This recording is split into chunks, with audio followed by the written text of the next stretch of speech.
Welcome back, everybody. John and Debbie Morse with Integrity Training Systems on Real Talk 93.3. We've been having a blast in the studio with Josh and Rauchel Koehnemann today. We're so thankful that they're here.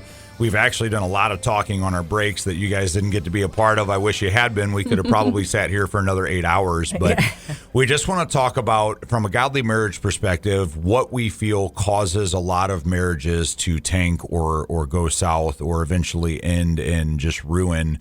And Rauchel was talking about, while we were on break, just being able to dream together. Like, what's the next step? Like, when you're thinking about moving forward, what is it that's causing you to move forward and stay in that versus going and looking for something else? So why don't you just expand on that a little bit for us, guys, and talk about, like, maybe a little bit about how you guys do that and how important that is. So in an earlier segment here today, we talked about looking forward and not looking backward. Yes. A huge part of looking forward is setting up milestones for yourself. God puts things into our heart that a lot of times feel so much bigger than what we're capable, ourselves, these things. Writing them down is important. Yes. So many years ago, I started a vision board, and I kind of thought it was a little hokey of an idea, like child's play crafting kind of thing. Sure. I actually love crafting, so I'm not like knocking that. But I was like, I'll do it for this group of ladies. That will be fun for us, this activity. But what was brought out of it was, on the back of my vision board, I wrote really big. I wrote God, because I wanted that to be our foundation. The next largest picture on my vision board was a couple sitting together, I think in the sand. And so that was like, a big part. I needed to make sure that in my vision that my marriage was a big part of that. And then I, placed all of these things. One of them was a car that Josh really had always wanted. I put that on the board.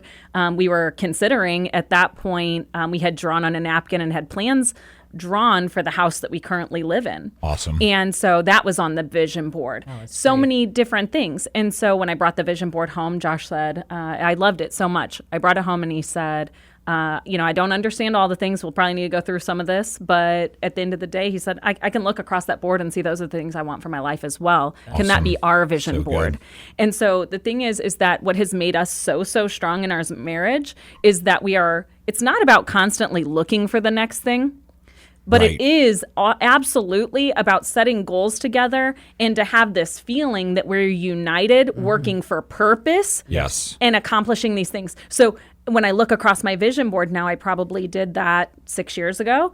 I look at my vision board now and I'm like, check, check, check. So good. I certainly have not knocked everything off of that board, but we certainly have made some strides. But if we wouldn't have written down those things, do you feel the same accomplishment? I'm not sure. Right. And so I feel like in so many marriages, what I see probably the most common demise is, people say, you get the 7-year itch or something like that. I don't even know what that is. We were strong at it still at 7 years. Right. We're at 11 years now. Yeah. But we are working constantly together to move forward in our life and our goals and the things that we want to accomplish. Some of them, I have a plane on my vision board. I also don't even know why that's on there. That's awesome. I don't actually want to take care of a plane or pay for a plane myself. But it's on there. And so I knew it was in my heart. And so it's on there for a purpose. Are we working for that every day? Not necessarily intentionally for the plane, but together to accomplish these goals. And if it ends at a plane one day, I'll be like, God, you really foresee that? You saw that one way before me. Right. That's so good. Right. Yeah, I just feel like that. I think that's true in every aspect of life. We deal with this with clients, right? So we work with people that are attempting to get their lives better. And what I find interesting, and Josh can for sure talk to this, guy's built like a Greek statue, but like he puts the work in, and we get people that come to us and it's like, well, I want to do a bodybuilding show, or I want to do this marathon, or, whatever the event is. And they'll train so hard and they'll get there. And the second it's over, the whole process is over. Their discipline's out the window. They're throwing 100 pounds on. They can't, it's a spiral. And so they're not looking at that next step. They're not looking at like, how am I going to continue this process? And to your point, Rauchel, it's the same in marriage. I talk about motivation. People always tell me they wish they had my motivation to work out. And I'm like, oh, you mean to not work out at all? because that's how motivated I am. My discipline is why I work out, because I know I need it. Now, there's times of motivation. There's times a song hits or something. I'm like, let's do this. But that's not always the case. In marriage, the butterflies, that initial first effect, that might be the little bit of a motivation. But at some point, you have to instill the discipline. Like, no, I actually do love my partner.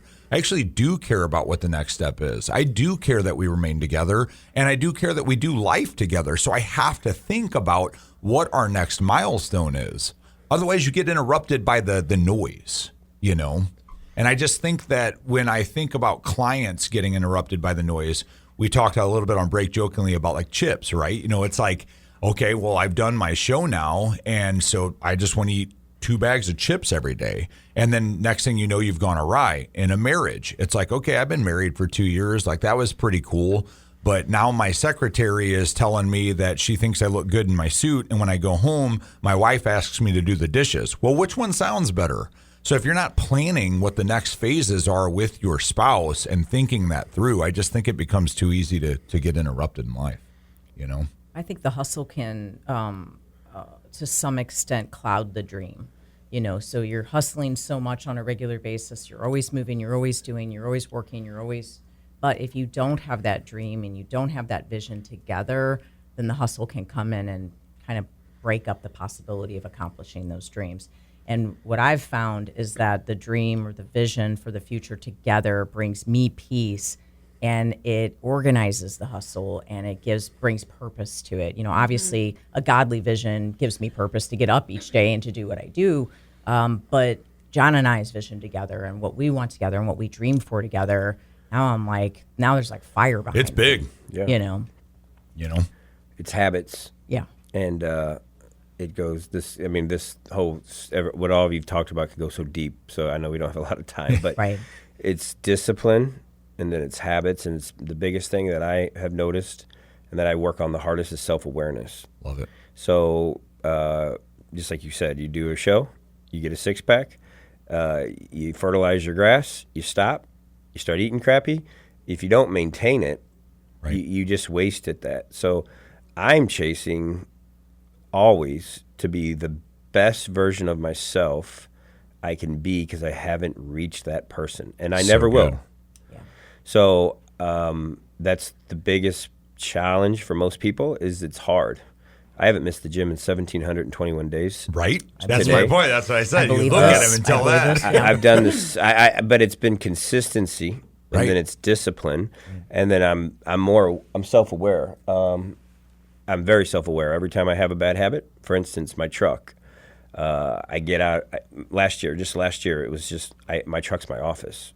I get out of my truck every night. I drink water all day long. It's full of water bottles and blah blah blah. I just got sick of living in the mess. Yeah. So New Year's resolution, which I normally don't do, I just said I'll never leave my truck at night with one piece of trash in it. Love it. Yeah. And so I just have to be self-aware. It's just all of those things. And then you have to just say enough's enough Yeah. with every aspect of your life. And so good. you have to just say enough's enough, whether it's you want to have a better marriage, a better relationship with God. You just have to, but then you have to work on it, Right. never ending. And then you have to try to win the day. Yes.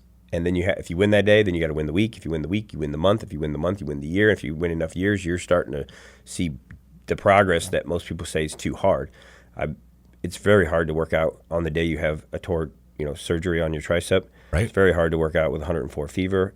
But I'm glad I did it all now, because I want to chase the guy that God put me on this earth to be. That's so Right. good. And I don't know who that is yet. Yeah. And I'm chasing him. I'm chasing him to be a better husband, a better father.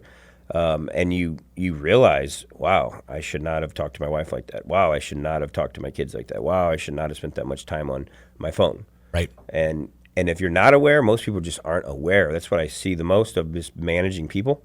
They're not aware. Yeah. Yeah. They're not self-aware. And I think it's important that we are honest with each other, and as we've talked through this entire thing, that we confront each other respectfully. But again, as we close this, it is just so important to dream together and to bring God into those dreams and to trust Him to see it come to pass. And, John is my best friend. He is my business partner. I love him more than anything in the world, but we chase after really big dreams. And we feel like God's given us those dreams, and we know that he'll equip us to accomplish them. So don't give up on your spouse. If you're even considering giving up on your spouse, don't give up on your spouse, because you could potentially even just be giving up on yourself. So strengthen yourself, strengthen your tent posts, start to build that hedge of protection, put the full armor of God on, get in the Word, trust God, and just give your spouse everything you have. Thank you so much for listening today. Thank you again, Josh and Rauchel, for coming on the show. Such a blessing to have you both. For more information on what Josh and Rauchel do, they literally build the highest quality products I think I've ever seen in my life, and I love home building. Take a look at KBuildit.com. It's KBuild Construction. God bless you all, and thank you guys so much for coming on.